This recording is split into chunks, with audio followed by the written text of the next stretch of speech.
So, how do you tell if your taillight seals are leaking? I have a perfect example right here. The other day I pulled this right side fender liner out of the trunk to check for rust. And right away I looked over here and I saw these white streaks. Look at those streaks. If you open your trunk, pull this liner out and you see that, that means water has been running down. Sure enough, I found some rust down in the bottom of that well.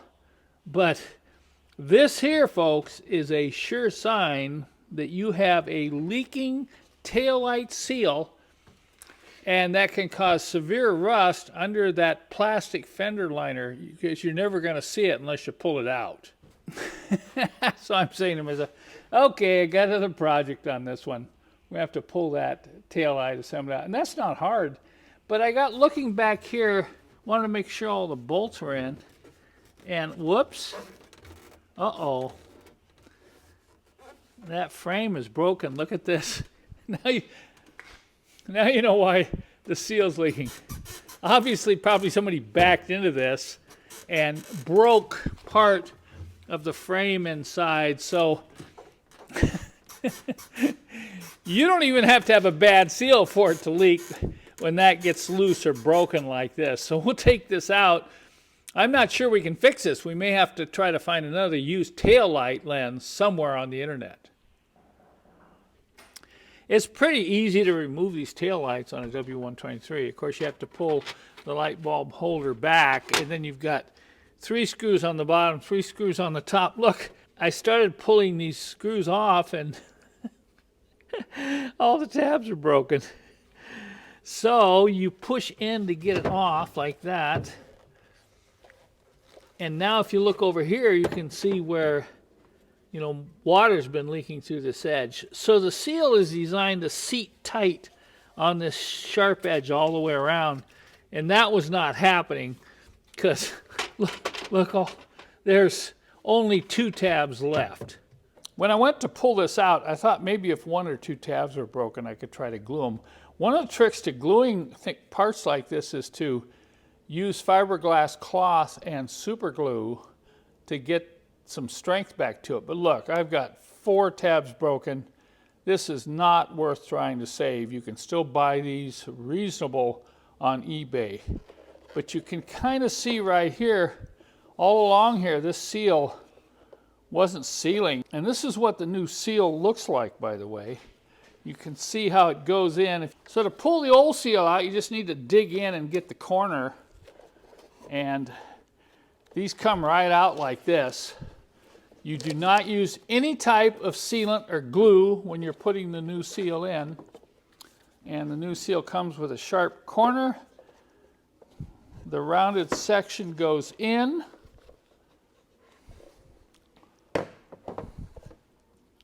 Once you get the corner started, and then you just roll this in all the way around. And now you can see with the new seal, that sharp edge is going to go in there and really press tight into this new rubber. Where if you're trying to reuse an old seal, you've already got a situation where it's been pressed in and sometimes cut. So I do not recommend reusing these seals. If you have any evidence of moisture getting into your trunk, replace these seals on your W123 and W126. They are not expensive. Here you can see that the lens is separate from the housing with the reflector. So I decided to go ahead and save this because it didn't look too bad. There are no major cracks, maybe a little bit of crazing right there. And you can see from that housing, you know, almost every one of the tabs was broken off. So I saved the screws, of course. And then I went on a hunt. Now you can buy new aftermarket lenses. They are available. They're not cheap, but they're pretty nice. Well, I don't need a lens. What I need is a reflector housing. And your best bet's eBay. So I went on eBay, poked around for a couple weeks, and finally found something that would suit my purpose. We have a square. We have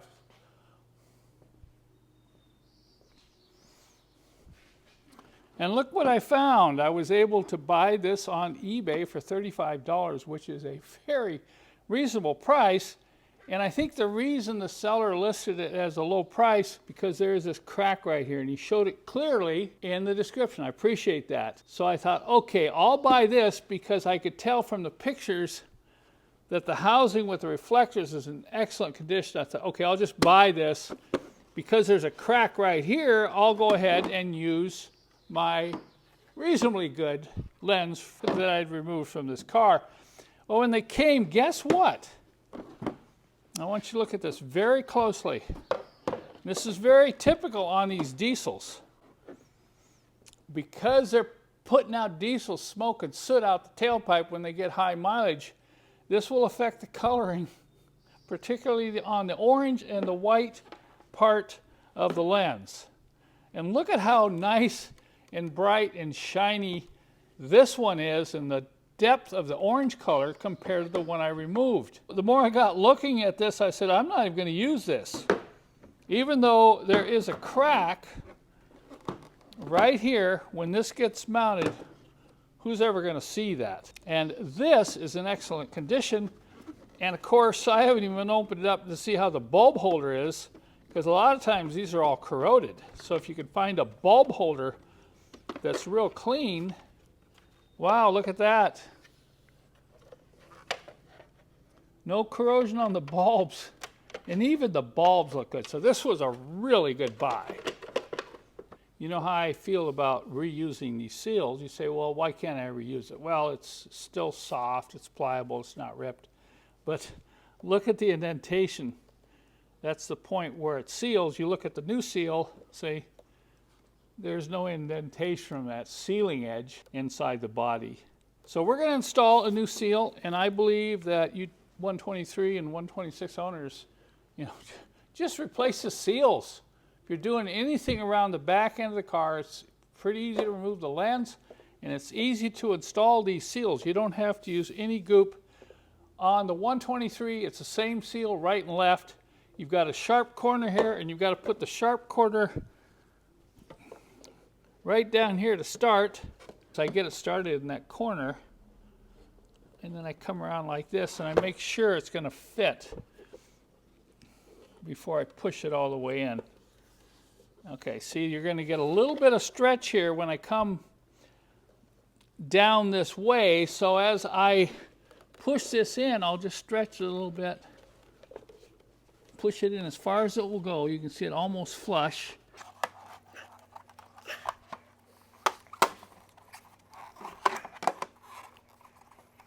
And I'm just kind of temporarily pushing it in here until I get it all the way around and in place. Now I'll need to come back and make sure it's all the way down in the groove. I usually take 3 fingers, just work it in like this. You can see it should go in until it's flush with that edge. If it's not flush with the edge, it's not in all the way. Okay, I'll finish this up, and then we're going to slip it in and talk about tightening this up in place. You probably notice now that you got dirt and crud down in here. So I'm going to get out my Dawn Heavy Duty, and we're going to clean all this up, clean these edges before we install the new taillight. When you set the taillight in place, of course you're going to be bringing it in from this end, and you're going to get this corner in first. And right away you're going to say, hey, this doesn't fit.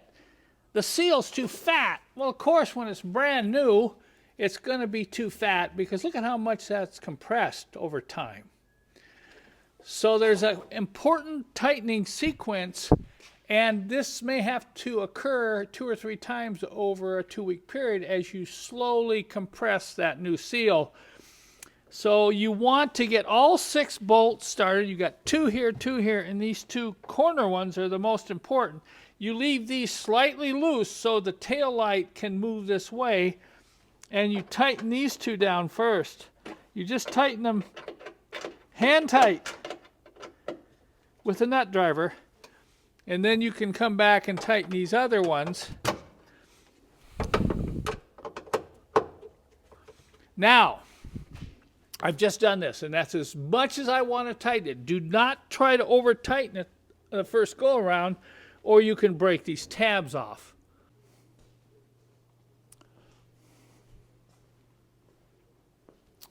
Just look at how much nicer this taillight looks. And if you're checking for fit, you're looking right here, there's a crack between the red and the orange lenses that should line up right with the little gap in the trunk. And we come over here and notice this isn't quite flush yet. It should be almost flush, not quite, but almost. So this still needs to come out maybe a 32nd to a 16th of an inch. I think this has gotten bent, probably got bent a little bit when that taillight was hit and broke the tabs off, but I'm not worried about that. That's not going to affect the seal. So this is the way I'm going to live with it for probably a week, and then I'll come back in and I'll loosen up these 4 screws here, and then I'm going to tighten these corner ones up again to see if I can suck it in. I'll suck it a little bit more, and then I'll tighten these and I'll let it sit some more, because what you're doing is you're trying to gradually collapse that new rubber and create a new groove so you have a watertight seal.